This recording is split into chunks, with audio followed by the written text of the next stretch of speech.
getting to names that I remembered. I started reading the story of Moses, the story of David, the story of Jesus, the story of Harun, of Abraham. And what I realized that these stories were different than any story I've ever seen in the Bible. These taught that these people were at the highest echelon of the society. They were at the highest peak of morality. They were the people to be followed. They were the guiding example. Not only did they command the people to do good, they were the living example of it. And this to me was what made sense. This was what I was looking for. This was the people that I could follow. These were prophets. This was what I... He said in here, guys, first, peace of Christ to all of you. He said in here very, very important things. And by the way, you touched my heart about the morality. Those are the prophets in the Quran. The stories in the Quran, they are not the same as the Bible. This is what touched his heart. Because those prophets, they are giving a good example, which means in the Bible they are not. You know, first of all, prophets of God, they are no better than anyone. This is what Christianity believes. But in here, I want to investigate with you guys to see, do really the prophets of Allah, or the same prophets which exist in the Bible, which they are named in the Quran, do they give a good example for us to follow? Let us see. He mentioned something very important, and we would like to follow with him. All the names of the prophets he found there, they are wonderful. By the way, in all the Quran, you will not see one of the prophets, it's mentioned in the Quran, have good morality except one name. You know, that name is Jesus Christ. Anyone else is garbage, and we can prove that, including Muhammad. And you know what? We don't like to give speeches. We give proofs. Let us go and see. This is chapter 33, verse number 37. The Prophet of Islam, he made the Quran. You will see always the Quran made to justify his needs, his sexual needs specifically, and his money needs. You will see in here the verse saying it clearly that Muhammad, he was saying to his own adopted son, Listen to this, what he said.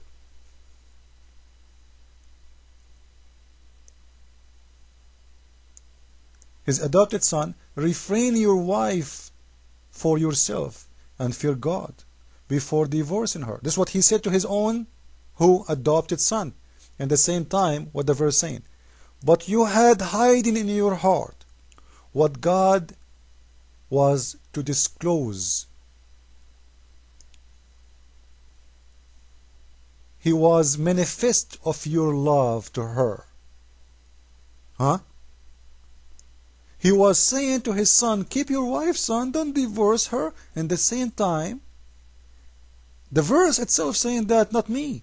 You hide what is in your heart as love to this woman. Look how filthy he is. We just heard the gentleman, he is telling us about the morality of Islam, the Prophet morality. This is what is seducing him to Islam. This is what made him convert. Is that morality? A man, he claimed to be prophet. He is in love with women, she is married, and she is his own son, wife? This is not the wife of the neighbor. Christ, he said, if you wish to have a woman, she is not yours, you committed adultery. You are a sinner, and you need to repent. And here we see the opposite, guys. We see Muhammad, he is in love with women, she is married, and God himself, he is, he's saying to him, why you are hiding it? God himself, instead of saying to him, shame on you to be in love with married women. You will see a story in the Bible about a prophet of God getting a woman, she is not his woman, and how God, he punished him.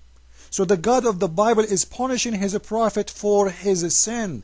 The prophet of the Quran, Muhammad himself, God of Islam himself, supporting him for his love for a married woman. And you are telling me morality? If a man, he come to your house and he have love to your wife, he have a sexual desire to your wife. Actually, if you go to Ibn Kathir, you will see the following. Just to show you how this man is using religion for his own sexual need. when this woman, she is divorced from his own son, he came to her and he did marry her. They call it marriage. This is what the Muslims say. He didn't marry her. But how he did marry her? The woman, she asked him, Prophet, where is your witnesses? This is Ibn Kathir. I'm showing you in front of my eyes Ibn Kathir. It's not me saying that. She said to him, where is your witnesses? And by the way, if you go to the English translation of Ibn Kathir, you will see all of this is missing. I don't know why. Simply because they are liars. They are trying to hide the truth. Otherwise, if you are translating the book, why you don't put everything? If you go to Ibn Kathir, you will see the page, one verse. This is one verse explanation. Look how long. Look how long it is. In the translation of Ibn Kathir, it's not even a few lines. What happened? They eat the words to hide the shame of Islam. And look what happened here. The woman, she told him, Prophet, don't we need witnesses? In Islam, guys, no man can marry a woman without witnesses. No witnesses, this is adultery. Simple, clear. You can ask any Muslim.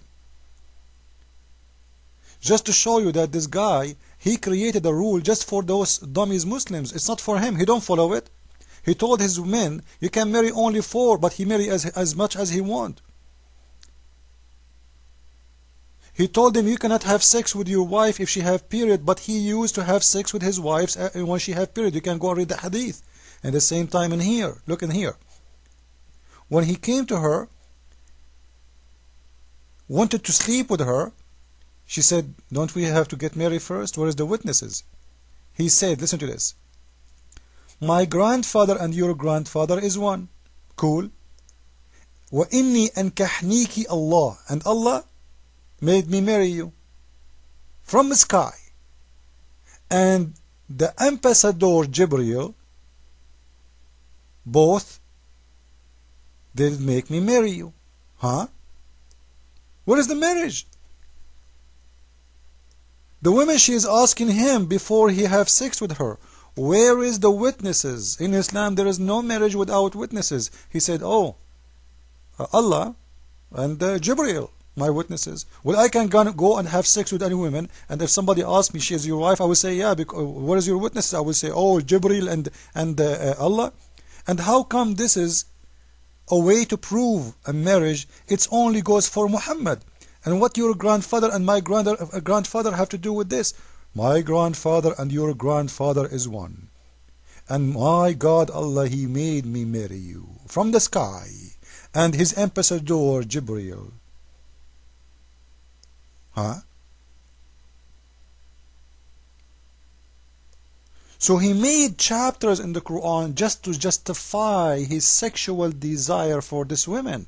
And this is why He forbid adoption. From that day, adoption became forbidden in Islam. And you know what? Some Muslims will say to you, oh, you know what? He did that to prove to us that we should not adopt. And here you ask yourself a very easy question. Adopting a son is not yours, not from your blood, not because you have sex with a woman. Is it something noble or not? Isn't it? Yes, it is. Why He forbid it then? Which one is better? To have a son is not my son, taking care of him, giving him money, giving him support, giving him love, or leaving him in the street. Or the Muslims, no, you can put him in a home of orphan. This is not the same. There's a huge difference. Which one you prefer to be? An adopted son or an orphan house? This is showing you how evil he is. Because adoption is very merciful. This is the best of a human being he can do. And not only that, if you are adopted by a human being, by someone, when he dies, you will take his house, you will inherit his money, you will inherit his last name, because when you are born, you don't have a last name even, because you are adopted. If you are not adopted, you don't have a last name. Most of those who they are adopted, before and even now, it is people who have no family. They don't know who is their parents. In the Middle East, this is very, very hard problem. Because if you don't have family, nobody in the future will let you even marry his son or even to marry his daughter. because you don't have a last name, and it's mean you are a son of adultery, and everybody will stone you, everybody will make fun of you, everybody will give you call call you names. But when you adopt somebody, you are being so merciful and so nice of you to have a mission to give a child he is not yours. Muhammad, he forbid adoption just because he have a sexual desire for a woman. And you see this man is giving us a lecture about morality. We will continue with the coming videos about more morality, like the Prophet Salmon, and more sense, because he did talk about sense. Islam makes sense. The Prophet Salmon, who was given a flying carpet to go and fly all the way to Yemen just to see a woman who she is showing her legs because she have her sexy legs. Because she have sexy legs, as you see, he was given a flying carpet, and because she have sexy legs, he